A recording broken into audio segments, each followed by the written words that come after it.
Bismillahirrahmanirrahim, të nderuar motra dhe vëllezër, selam aleikum rahmetullahi wa barakatuh. Si çdo ditë të këtij muaji të begat të Ramazanit, ne trajtojmë një koncept caktuar ose një temë të cilën besoj që ka vlerën e saj nëse shtrihet në praktikën e jetës. Një ndër gjërat më të rëndësishme që ka vetë feja islame është edhe jeta e profetit ton sallallahu alaihi wasallam.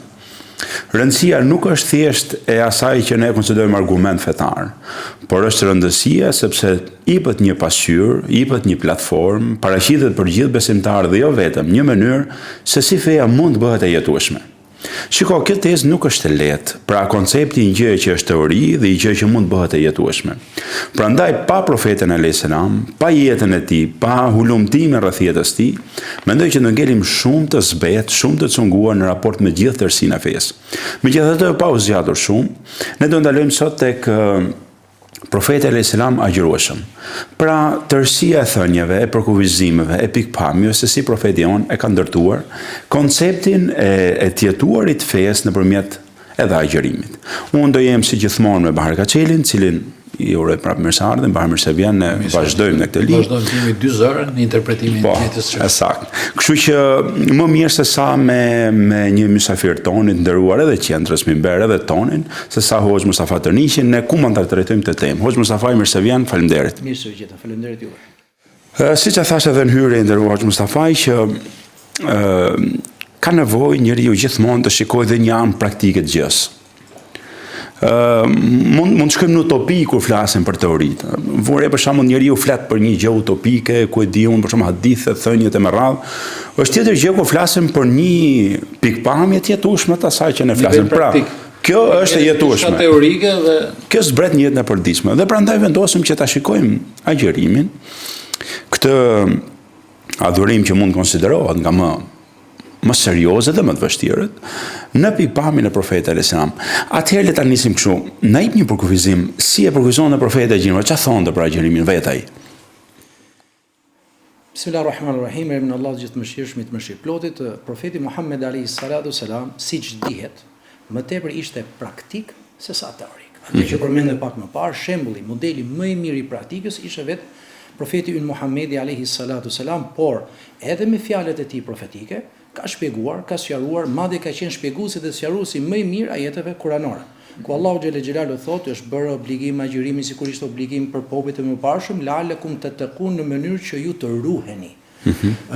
Ndoshta mund ndërhyjë diçka që është e njohur tek shumica e muslimanëve në mënyrë që ju të jeni të devotshëm. Jo, nuk ka lidhje kjo drejt për drejt me devotshmërinë. Ka lidhje ti të ruhesh dhe këtu fillon koncepti i agjërimit, po fillon dhe përkufizimi, domethënë i agjërimit. Ittaqa yattaqi, folën gjuhën arabe, të ruhesh nga diçka. Momentin që ti ruhesh dhe bëhesh korrekt, bëhesh besnik, bëhesh i sinqert në këtë ruajtje, atëherë pastaj vjen devotshmëria. Që do thotë devotshmëria është rrjedhoj. Është rrjedhoj e atyre gjërave për cilët ti u ruajt për kë? Për hir të Zotit. Për kë?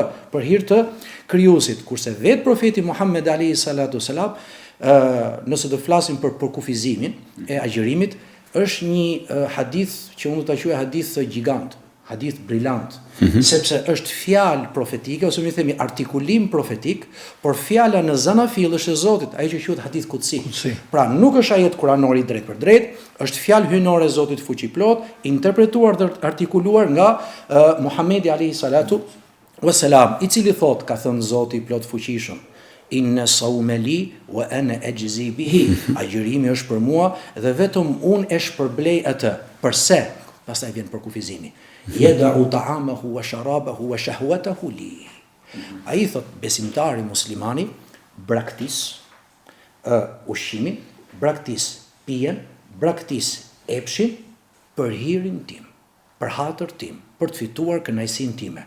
Përkufizimi doli fare qartë, fare bukur, në formën më brillante madje nga vetë ky fjalor profetik, nga thënët hyjnore të Zotit fuqiplot, që do thotë agjërimi na qen ka abstenim, kur ne abstenojmë nga çfarë? Nga disa gjëra fillimisht që janë halal në vetvete, për shembull, të hash të pish me ato gjëra që të ka furnizuar Zoti fuqiplot, është çështje halalle. Po në regjimin e lejuar. Zoti është furnizuesi, por të flesh me gruan tënde është pjesë e halallit, por në një kohë të caktuar, në një formë të caktuar, ti abstenon nga kjo, për t'i dhënë dëshmi vetvetes tënde te vetvetja jote përpara Zotit. Për çfarë? Që ti ke mundësi të abstenosh dhe nga ngandaleset e ndryshme. Derisa abstenove nga 2-3 gjëra që në zanafilli janë të lejuar, ti ke mundësi të abstenosh, të largohesh, të tërhiqesh, të braktisësh dhe gjëra të tjera, domethënë të cilat është një demonstrim i vetes, demonstrim dhe dëshmi. Jo për ato që thonë vallai s'heq dorë, mu ka bë ves, pa që mos t'i përmendin veset. Përkundrazi, sa duhanxhi kemi parë domethënë konsumojnë duhanin, konsumojnë cigaret, e dinë që është e dëmshme, por thot nuk gjet dot vendosmëri. Por gjen vendosmëri në muajin e Ramazanit kur don të agjeroj. Por ja ku jemi nga agimi deri perëndim të diellit, ky e gjeti vullnetin. Domethënë e gjeti forcën që të abstenojë nga duhani. Dhe në fund fare ky thjesht po dëshmon dhe po praktikon, po ilustron me shembull vetjak që unë mund të largohem. Nuk ka përkufizim më të mirë se ky përkufizim që vjen nga profeti Muhammed alayhi salatu sallam. Ne të lodhemi sa do të mençur qofshim, sa do të dishëm. Gjitha janë interpretime të tjera. Sikur ka një tezë që hidhet, domthonë po flas në aspekt të shkencës sociale. Kur flasim për një lloj akti lirie, kur njeriu zgjedh të abstenojë nga diçkaje që ka mundësi ta bëjë. Pra e fusin në një linjë të aktit lirisë vetë njeriu. Pra fuqia për të thënë jo. Një gjë që është super e mundur për ta bërë ai, ka shumë mundësi ta realizojë, po zgjedh të thotë asaj jo dhe e fusin ke koncepti i aktit lirisë njeriu. Pra fuqia për të sunduar një dëshirë të vetes vet. Po të vim ke kjo linjë. Profeti sallallahu alajhi wasallam në shumë hadithe të tjera hedh disa, po themi ne kështu tip kryefjalash. Jo është mburoj, për shembull, jo agjërimi është mburoj, jo është falje, jo është çlirim nga zjarri i xhehenemit, jo janë. Pra, përmend shumë terma, të cilat pa diskutim janë ndarë nga njëra tjetra për arsye të ndryshme, por në krahun tjetër, po themi një shtyllë sublime që ka agjërimi. Fundi ku do të na dërgojë? Neve si qenie. Pra, përveç asaj që ne themi njohja me Zotin, kujt më duket shumë abstrakte në thelb. Domthonë njohja me Zotin në rregull, ose për shembull arritimi i devotshmërisë, prapë më duket abstrakte, domthonë kuptimin se është gjë që edhe çështja e devotshmërisë është në termin duhet goxha abstrakte. Jo, është relative, çfarë konsiderohet devotshmëri? Se për mua mund të jetë devotshmëri ndoshta me heqë gjë nga një gjë që e kam besuar, por ti mund të jetë gjë tjetër. Pra, mund të themi një gjë që na kërkohet në këtë ose profeti vetë ka pas synim. Shiko, po të shikosh me vëmendje, profeti alayhi salatu wasalam kur vinte muaji Ramazanit, që në fillim të muajit i përgëzonte shokët e vet, i përgëzonte sahabët. Atakum Ramadan, shahrun mubarak, faradallahu azza wa jalla siyame. Ju erdhi Ramazani, një muaj i bekuar, muaj të cilin Zoti ka bërë obligim agjërimin e tij. Shiko, përmendi obligoshmërinë e agjërimit pasi filloj me cilësit e këtij muaji, pastaj kalon prapë tek cilësit. Vjen, domethënë detyrshmëria, ta kuptojmë që është obligim për ta agjëruar mes cilësive. Përse? Sepse Zoti vërtet ne na krijoi. Vërtet ne jemi rob të Zotit, por don me të njëjtën kohë të na nderoj. Me çfarë na nderon? Shahrun mubarak, është muaji i bekuar. Ç'është bekimi? Bekim hynor nga Zoti. Dhe po të shikojmë kur thot etakum Ramadan, ju erdhi Ramazani, por Ramazani nuk erdhi vetë. As me kërkesën tonë, as me ftesën tonë, është një mysafir. Edhe ky mysafir nuk vjen vetë sepse kështu donte ai, e ka çut dikush. Po kush është ky dikushi? Ai është gjithfuqishmi, ai është furnizuesi, ai është mëshiruesi. Dhe po të marrim të trajtojmë të gjitha emrat hyjnor dhe sifatet e Zotit, atributet e Zotit fuqiplot, do të shikojmë që ky bekim që është përmendur në këtë fillim hadithi, atëherë do të marrësh pjesëza, copëza të këtyre virtyteve të mëdha dhe atributeve të Zotit, që pra është Zoti i mëshirshëm, do kapësh pjesë mëshirës. Është falës, do kapësh pjesë të falës. Atë që përmendë pak më parë që agjërimi është mburoj, agjërimi ka ardhur kështu, agjërimi është mëshirë. Të gjitha këto kanë ardhur, domethënë në forma të ndryshme, por në thelb agjërimi bashkon të gjitha këto. Përse? Sepse agjërimi nuk është thjesht një adhurim. Çfarë është agjërimi? Agjërimi është institucion edukimi. Madje mund të themi që ndoshta është institucioni edukativ më i mirë nga gjitha adhurimet e tjera. Përse? Sepse zakonisht me gjitha adhurimet e tjera ne shfaqim diçka, ne veprojmë diçka, ne kemi një veprimtari të dukshme, njerëzit na shikojnë dhe ne dëshmojmë. Kurse agjërimi është i brendshëm, duke qenë se është i brendshëm nëpërmjet fillimisht. Është përpjekje tjetër kjo. Nëpërmjet urdhëro? Është përpjekje tjetër, them kjo e brendshme, është muhabet komplet tjetër. Me mendin tënde, me zemrën tënde, me shpirtin tënd, me brendsinë tënde, që do thotë me të gjithë qenien tënde, ti je tërhequr. ke abstenuar. Ti ke braktisur disa gjëra për cilat ti po dëshmon tani se kur i thua jo të keqes, mund t'i thuash dhe me heshtje. Ti thuash dhe me pamjen tënde të pajshme. Sikur thot profeti alayhis salam, nëse shikon dikush për jush një të keqe, le të ndryshoj me dorën e tij. Kjo është praktik e jashtme. Nëse nuk mundet me fjalën e tij. Nëse nuk mundet me çfarë? Me heshtjen e tij, ose më thënë me zemrën e tij, pra me heshtjen e tij. Me zemra, më ky është kundrejt të padrejtësive dhe zullumeve, ky është besimi me i dobët. Ka disa raste kur njeriu me heshtjen mund të thotë shumë. Është demonstrimi më i fortë. Është demonstrimi më i fortë në disa raste të caktuara dhe e bën njeriu më të pajshëm, e bën njeriu më të mirë, e bën njeriu më besnik, e bën njeriu pjesë të analizës, fillim meditojmë, fillim të analizojmë, fillim të përmirësohemi, ndoshta nuk të tërsohemi, po të paktën fillim të kuptojmë që ne po përmirësohemi. Pra s'qen ka një adhurim kështu kaq i thjeshtë, qen ka institucion edukimi i vërtet që po të mblidhen të gjithë psikologët më të mirë që mund të ketë bota, me historianët më të mirë nëpërmjet analizave të tyre, nuk mund të sjellin dot në praktik apo të na ilustrojnë një praktik që mund të ta përmirësojë njeriu nga brenda, ashtu sikur e përmirëson gjërat. Është interesante kjo, ndalim pak kjo e fundit, demonstrimi me heshtjen, vetëm me prezencë. Unë personalisht, po dhe ju besoj keni has shumë dëshmi që i përkasin periudhës komunizmit, nga ish hoxhallar, pavarësisht se kishin heq gjyben, e kishin heq çallmën e tyre, vetëm thjesht kur kalonin një rrugë kishte shumë njerëz që marrin qendrim respektin ndaj tyre. Pra i fshihnin gotat e rakis ose hiqnin dorën nga ato veprime ku ishin apo nga gjendja ku ishte, që vetëm thjesht për respekt atij personi që po kalonte.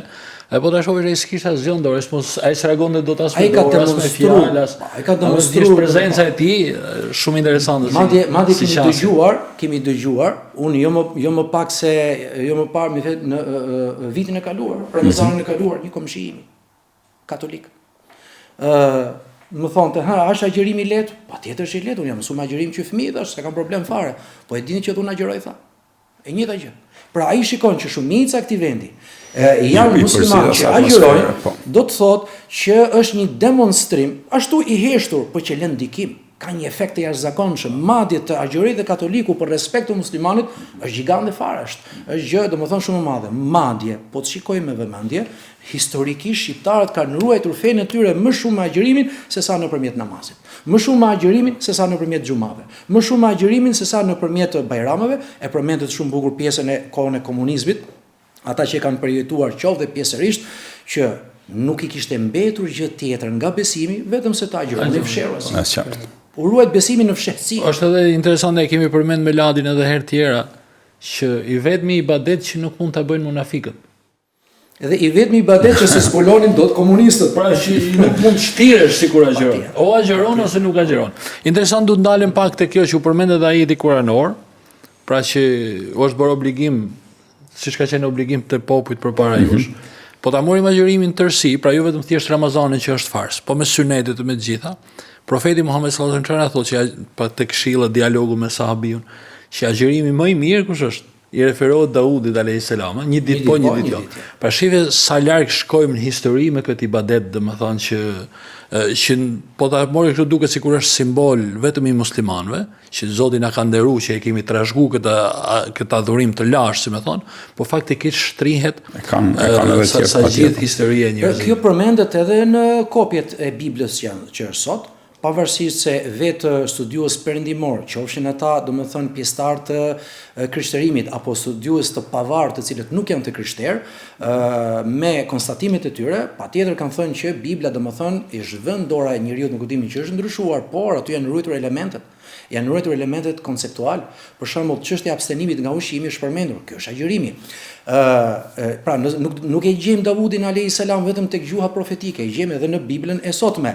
Apo ato çështje të tjera, shkoj të lante gjymtyrët, është abdesi që kemi ne. Ju porul Zotit me ballë në tokë, është sejdja që kemi ne, namazi. Çështja e lëmoshës që është përmendur në Bibël, është sadaka dhe zakati që përmendur. Pra janë element konceptual të cilët lidhen me shtyllat e Islamit dhe është pjesë e historikut njerëzor. Është ajo që te ajeti domethënë u përmend, është bërë obligim agjerimin për ju, sikur ishte obligim dhe për popujt, domethënë e për popujt e mëparshëm. Edhe është edhe interesant, falë që të ndërpres prap. Po të shohësh agjerimi është tamam një çelës që i zgjon paktën tokë te ne, te shqiptarët. Ne shohim, frekuentojmë xhamiet, shkojmë, prezenca është modeste, po themi, kur vjen Ramazani, ka një pyetja është nga dalin këto njerëz.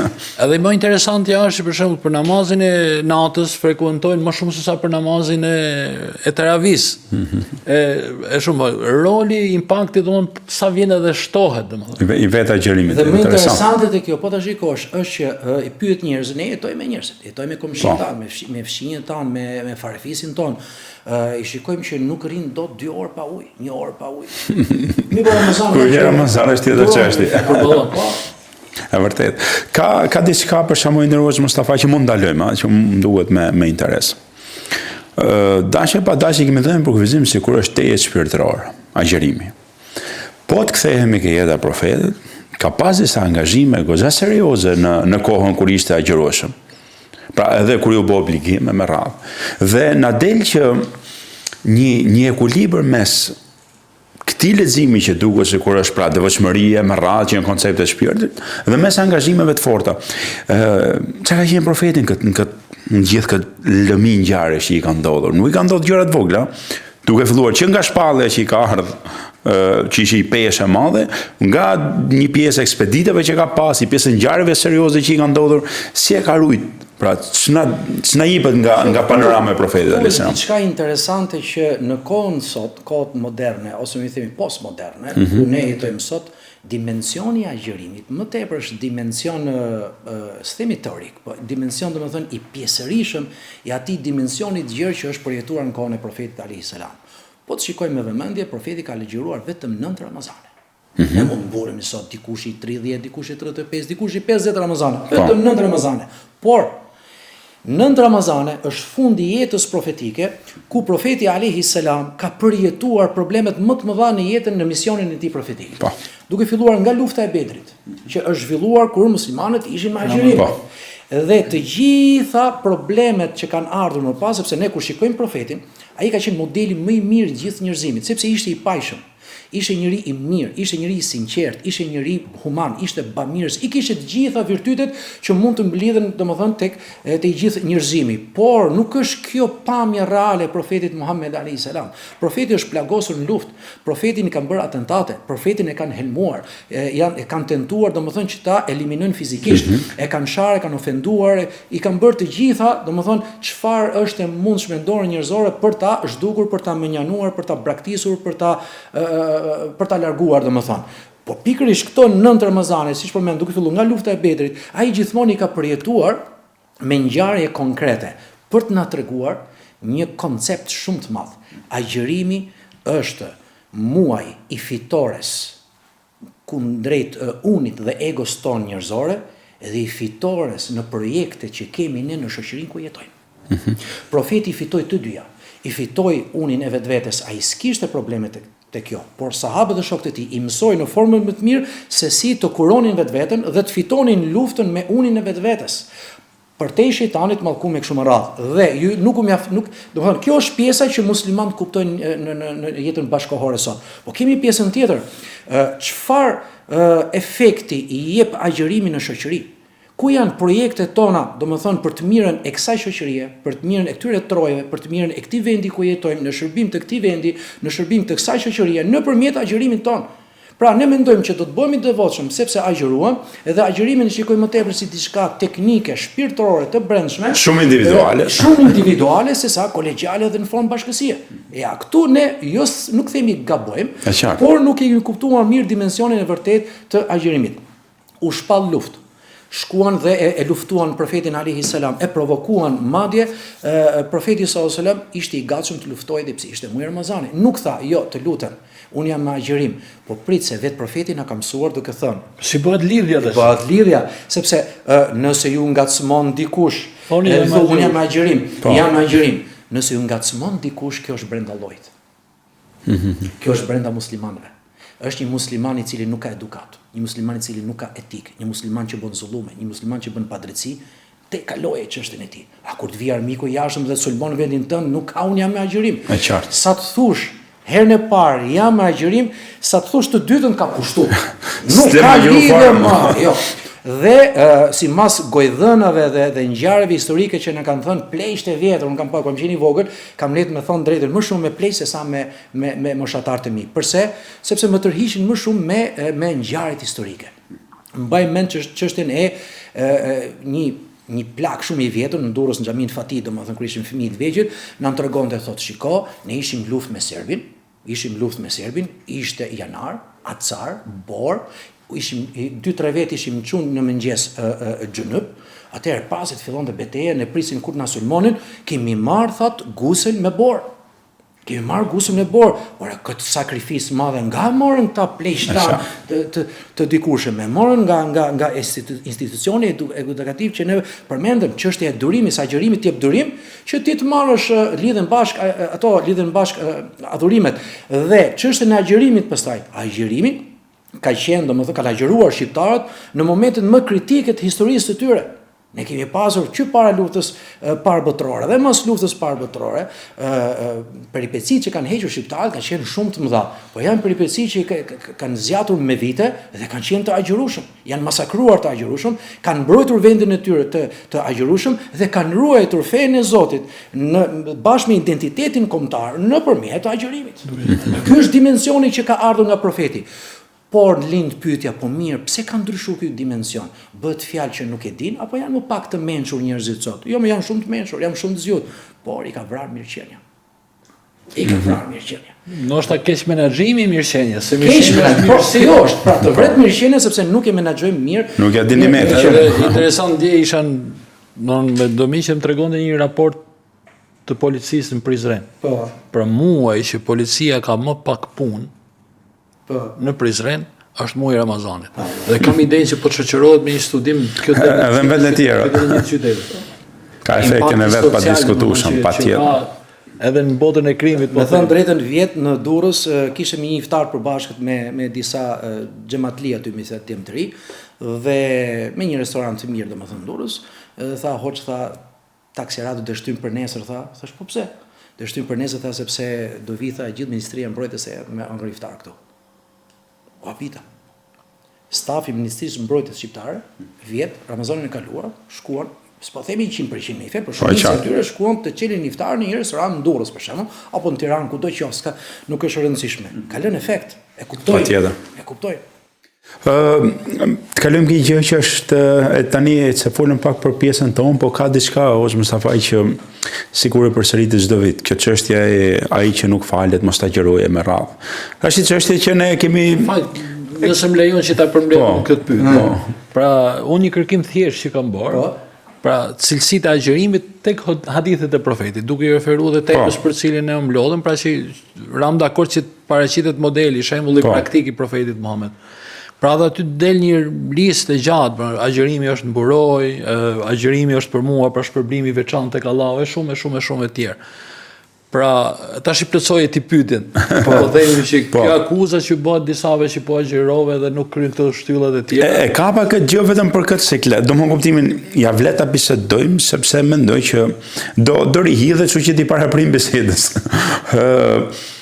Ti vim ke koncepti bazë, e kufizon një adhurim një tjetër.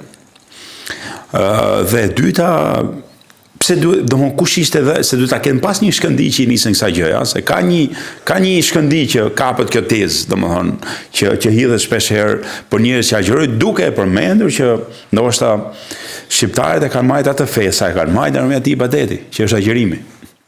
Shiko, faktikisht këto lloj mendimesh që më tepër shfaqen nga ngurtësia e disa personave dhe ngurtësia vjen nga mungesa diturisë, sado që të shfaqet sikur ti je. Këto vinë edhe për të luajtur rolin interesantit. Ajo që thonë arabët khalif tu araf. Kundërshto që bish në sy. Të bish në sy, të njihesh. Tani të bëj një pyetje thjesht. Kujt i çon ujë dhe në interesin e kujt është që ti bësh muslimanët e vërtet në thonjza më pak në numër.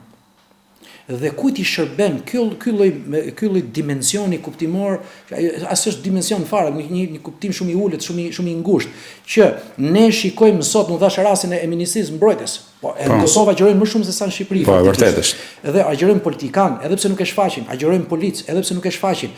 Kemi parë të agjërojnë gjykatës dhe prokuror, të cilët domethënë në një farë mënyrë nga pozicioni ku janë, rrethanat ku ndodhen, nuk ruajnë atë privatësinë e vet. Ndoshta i vjen zor, ndoshta është pjesë e një kompleksi, ndoshta është edhe mendësia komuniste që mendësia komuniste, sepse ata janë 50-60 vjeç kanë përjetuar ata komunizmin dhe don kohë derisa të rehabilitohet ai në shoqërinë bashkëkohore. Atëherë ai s'po themi po e shfaq, po të paktën po e ruan islamin e vet nëpërmjet agjërimit. Ti vi i thua ti nuk pranohet agjërimi sepse nuk fal namazin. Por e dim ne që e përmendë shumë bukur shpar, sa është shtuar numri i namazlive të cilët kanë ardhur në xhami nëpërmjet portës agjërimit. Ne zona filla jon në ibadet si theti ne kemi agjëruar përpara se të falim. Kemi agjëruar, po është rrit feja nëpërmjet kësaj. Aq më tepër kur agjërimi është nga shtyllat islame. Duke qenë se është nga shtyllat islame, është shtyllë më vete. Është port më vete. Edhe ditën e gjykimit, derisa do të ketë port më vete për futen të agjëruesit më të devotshëm, të futen pikërisht nga kjo port, i bie që ndoshta shumë prej xhenetlive do të futen nga porta e agjërimit dhe jo nga porta e namazit. Sepse ndoshta s'ka falur namaz apo e ka falur dhe s'ka qenë i përkushtuar. Në momentin që ti fal namaz dhe je i përkushtuar, atëherë do futesh nga porta e namazit. Po pse që ka një derë veçantë? Sepse ndoshta devotshmëria jote më e madhe, përkushtimi më i madh, besnikëria dhe sinqeriteti me gjithë qenien tënde për atë institucion edukimi që tham pak më parë, mund të jetë më i madh se sa në te namazi dhe përrjedhoj domethënë meriton këtë. Nuk e di si çështën e kohës, ndoshta mund t'ju ngarkoj kështu me fjalët e mia. Jemi në bisedë. Kemi Hudhaife ibn Yamani, në një transmetim te Musnedi i Imam Bezarit, thot një fjalë shumë bukur. Thot el islamu thamaniyatu ashum. Nëse do ta ndash gjithë Islamin ose do ta përmbledhësh pasaj këtë përmbledhje ta ndash vetëm në 8 pjesë, Islami thot përbëhet nga vetë shahadeti, namazi, agjërimi, zakati, haxhi, të urdhërosh për të mirën, të ndalosh nga e keqja dhe të luftësh në rrugë të Zotit. Pastaj thot, wa qad khaba man la sahma la. Është i shkatruar ai i cili nuk ka të paktën njërin nga s'ka si pjesë. Ja për shqiptarët kanë ruajtur fenë e tyre nëpërmjet agjërimit. Vërtet. U futën të thënë Hudhaife ibn Yamanit. Dhe nëse do t'i përgjigjemi në formë tekstuale, le të marrim tekstin e kujt e Hudhaife ibn Yamanit. Dikush mund thotë po prita, është tash se kemi ca hadithe që flasin për rëndësinë e namazit. Më mirë se ka kuptuar ky sahabi, nuk e ka kuptuar ata. Mos vjen kjo se ndoshta e ngatrojnë me mohuesin. Jo, ato nuk është se ngatrojnë në mohuesin, po duan ta bëjnë lëndësin e namazit me përtaci sikur mohuesi vërtet, po nuk janë njësoj. Nuk janë një lloj. Absolutisht. Kjo që më mirë se Hudhaife se ka kuptuar kush. Më lexuar një histori të Imam Ahmed ibn Hanbali, ka shku dikush ta pyes për i çështje dhe i thotë që një nga nxënësit e vet i thotë ta tregoj thotë çfarë thot profeti apo imami, diçka e tillë, ishte i thotë imami thotë më thuaj çka ka thënë imami juaj. Po pse thot? Pa e ka kuptuar më mirë se unë dhe ti profetin. Mos rrit me ermin, ne tani të zbërthejmë tha se e ka kuptuar ky zotëria më mirë se ne. Edhe pse këto ripërsëritën Hoxh Mustafa si teza, por ndoshta populli jon për arsye edhe të historikut që ka kaluar. Mendoj që duhet të motivohet qoftë edhe nga i punë mirë vetme, që mund të jetë një punë mirë shkak për ta udhëzuar le më një ibadet si ky që në realitet por struktura që jetojmë sot, unë mendoj që është tamam për Zotin dhe vetëm ai ditë as përblej, sepse është një adhurim që në një formë apo një tjetër nuk është një sekond, nuk është një moment, është një gjë që ka shtrirën e vet kohore. Për ndaluar këtë çështje tjetër. Profeti alayhi salam më të vërtet një ndër mrekullitë më të mëdha që na ka lënë është dhe Kurani. Pra që është shpallur atij. Në transmetimet që vjen ai i ka bër Muradi ka bër ka bër lexim Kurani me Xhibrilin alayhis salam siç është në rivajete dhe në Ramazan në fundit thot 2 herë. Dua të ndaloj një aspekt. Të bëj një gëzimi. Tek ke çështje interesante. Për shembull, kur flasim gjithmonë për çështjet shpirtërore, Hoxh Mustafa, kam vënë re që e lejmë një lloj privatësie rregullimin. Pra, robi do ta rregullojë shpirtin. Por më duket se lidhja ngushtë me Kuranin nuk rregullohet pas pati lloj vetdije. Nuk bëhet ajo punë. Pra, më të vërtet është vetë rregullim, por jo i pavetdijshëm. Dhe ti bëjmë një lidhje të profetit me Kuranin dhe zimit të saj vetdije. Ne jemi popull që po lexojmë një libër për i muaj, pa, nuk është gjë e vogël, ha. Ambienti muslimanëve po lexon një libër në muaj, libër si Kurani në muaj. Pra, kjo rrugë e kësaj vetdije, raport me profetin dhe Kuranin famlar, që ta bëjmë pak më të prekshëm, po them unë. Shiko, faktikisht çështja e Kuranit është shumë delikate. është delikate sidomos nëse do të bëj një ndërlidhje me agjërimin. Muaji Ramazanit është muaj në të cilin ka zbritur Kurani. Kështu thot Zoti në Kur'an, mas i ka thënë pak më sipër që agjërimi është bërë obligim sikur për popujt e mëparshëm. Po mirë, nëse ka qenë obligim edhe për popujt e mëparshëm, po tani pse u lidh pak më poshtë tek surja Bekara me çështjen e Kuranit? Sepse muslimani nëse don të analizoj vetveten e tij se a është në rregull apo jo, a është, domethënë, a është në shina, a është futur në rrugë devotshmërisë apo jo, analiza më e mirë nuk ka se si të bëhet tjetër, vetëm se nëpërmjet librit të Zotit, sepse libri i Zotit është ai i cili na ka shfaqur, na ka treguar dhe na ka urdhëruar, domethënë, që ne të ruajmë identitetin ton. Me çfarë do ta ruajmë identitetin ton? Me pretendime. Do ta ruajmë identitetin ton me, me vlera artistike, me ilustrime artistike. Jo, nëpërmjet Kuranit. Dhe sikur agjërimi që tham pak më parë nuk është thjesht individuale dhe diçka e brendshme, duhet të jetë dhe shoqërore. Ashtu sikur lufta e betejë e Bedrit ishte domethënë diçka e hapur, diçka e dukshme, edhe plot domethënë aktivitete dhe veprimtari të tjera nga misioni profetik ishin të hapura, të shfaqura, të dukshme, ashtu dhe Kurani kemi një problem me të, prandaj them është delikate sepse e kemi kthyer Kuranin sot më tepër në një sfond apo një vlerë artistike dhe nuk po analizojmë me Kuranin. Pa ta thënë dikush që ne e kënojmë apo e lexojmë se ka një kështu sikur këndimi me leximin ju them dikujt. Ku di falësh teravit sot? Do i fal tek filan xhami. Pse? Kanë marrë një hafiz të mirë. Po mirë, mashallah, është vërtet. Patjetër se kam mirësinë vet. Patjetër. Profeti thot hasinul Qur'ana bi aswatikum. Bukurojeni Kur'anin me zërat tuaj. Po kjo është një pjesë e asaj lidhje që kemi ne me Kur'anin. Dhe përgjigja më e bukur për këtë është ajeti kuranor që përkon domethënë me të njëjtin koncept me cilin foli profeti alayhis salam kur tha atakum Ramadan shahrun mubarak, ju erdhi juve agjërimi, një muaj i bekuar. Kitabun anzalnahu ilayka mubarakun. Është një libër që ta kemi zbrit ty o Muhammed, është i bekuar, është i begat. Lind pyetja, me çfarë është i begat? Pse është i begat dhe si mundet ne praktikisht të marrim një pjesë të këtij bekimi? Sa do pak qoftë, ama të marrim një pjesë. Liyadabbaru ayatihi wa liyatadhakkara ulul albab. Ka përmendur dy pika kyçe, dy element të cilat janë pikat kyçe të dy elementeve të tjerë. Ato janë katër gjithsej. Nuk mund të shkojë kush merret me studime ju e dini fare mirë kur don të kuptosh diçka, do lexosh një herë, dy herë, pesë herë, ndoshta edhe mas një viti fillon ta kuptosh sepse se ke kuptuar pak më parë. Leximi i vazhdueshëm i Kuranit të bëhet pjesë e jetës tënde, bëhet zakon me ty, atëherë kjo me kalimin e kohës do të çojë në meditim. Do meditosh dimensionet e gjëra kuptimore që përfshin Kurani, qoftë nga ana adhurimeve, qoftë nga ana konceptuale e besimit, qoftë nga ana shkencore, qoftë nga ana historike, qoftë nga ana etike, nga të gjitha format. Dhe kur fillon të meditosh mrekullin kuranore nga ana kuptimore, atëherë i bie që ke arritur devotshmërinë më të madhe, ke marr bekimin që është përmendur në fillim të ajetit. Jo, nuk mjafton, sepse thot liyadabbaru ala ayatihi wa liyatadhakkara, të meditojnë, të kenë përsjatje dhe të përkujtohen. Besimtari i mirë është ai i cili përfiton nga kjo atmosferë e bukur e këtij muaji të shenjtë, se rebelët e mallkuar janë prangosur. Por nuk kemi shpëtuar nga uni vetvetes. Nuk kemi shpëtuar ndoshta nga shejtanët njerëz dhe besimtari i mirë është ai i cili analizon dhe thotë, shiko, unë kuptova këtë jetë. Subhanallahu, Zoti tha kështu dhe ashtu, po unë ku jam? Përkujtimi, këtu fillon analiza, këtu fillon kurimi. Dhe kjo nuk është më e mjaftueshme. Pastaj, nëse ne nuk punojmë, nuk ndërmarrim hapa konkret që të veprojmë diçka me atë që lexuam, medituam, u përkujtuam, dhe në fora do të punojmë. Përndryshe, vetë profeti alayhis salam thotë, "El-Qur'anu hujjatun laka aw alayk." Vetë ky Kurani është argument për ty ose argument kundër teje. Në një version tjetër të Ibn Majhës në Sunenin e tij thotë, ky është libri i Zotit. Men ja'alahu amamahu qadahu ila al-janna wa man ja'alahu wara'a dhahri saqahu ila an-nar. Ky është libri i Zotit, nëse vendos përpara teje, ai do të shpije në xhennet.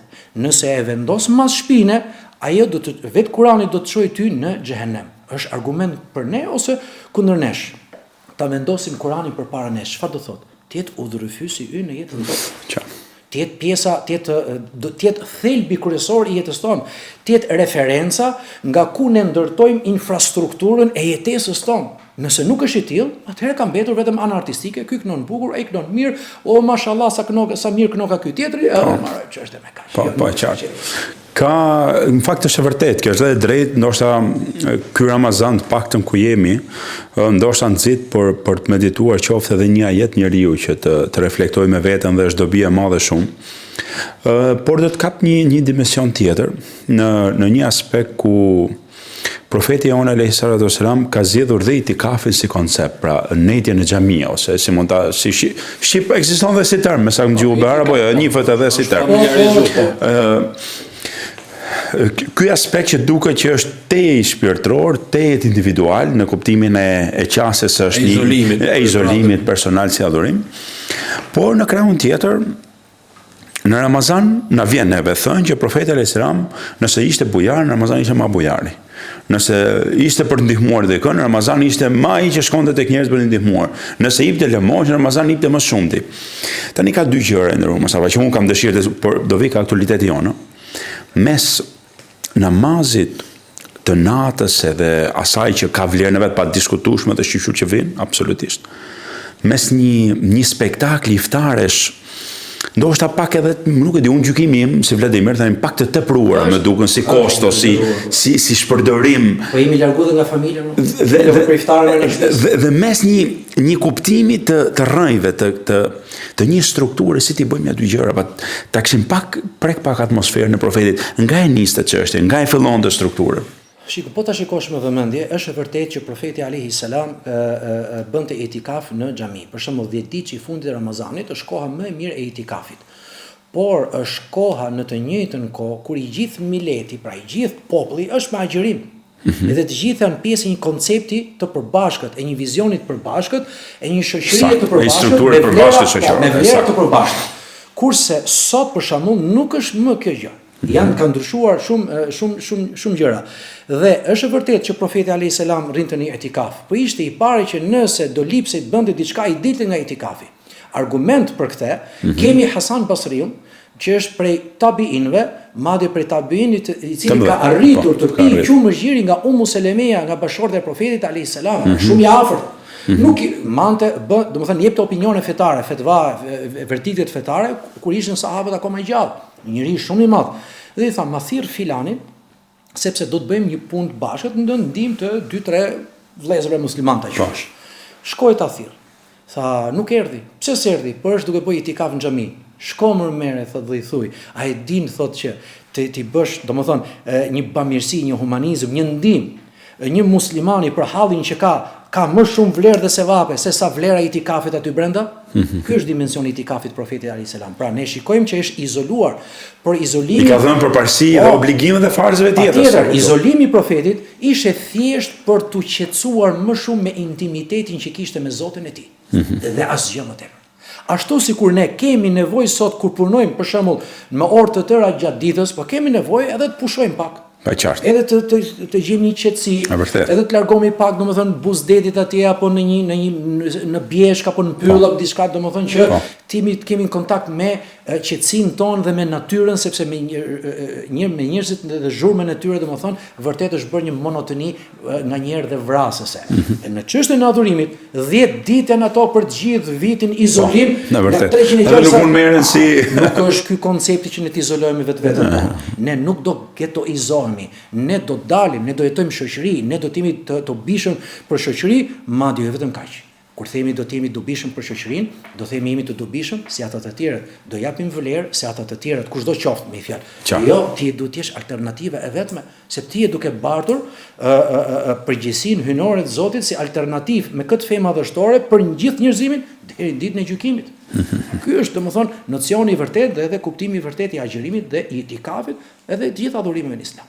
Në fakt, me drejtë, sepse nuk kishte si tjetë ndryshe ekuilibri më të cilën ai na erë dhe vetë, alayhis salam, dhe kjo është e nevojshme që edhe brezat kuptojnë të japin një hierarki dhe ibadeteve, se shikojnë ndër mosavati, ndoshta je marrë me çështën e haditheve, po kam përshtypjen që shkputja një hadithi nga tërësia e ngjarjeve dhe hadithe tjera nga konteksti, ti e ke të vërtet, pa e ke gjysmë, pra në kuptimin mund të kesh të drejtë, Pra, se profeti kështu kemi ka të thënë. drejtë që po e keq përdor. Fiks pra. Ai Ose po keq vërtet është kupton. si thënie, mund të jetë shumë e saktë si thënie, por konteksti kur ka ndodhur duhet i jep peshën e vet dhe seriozitetin që i takon.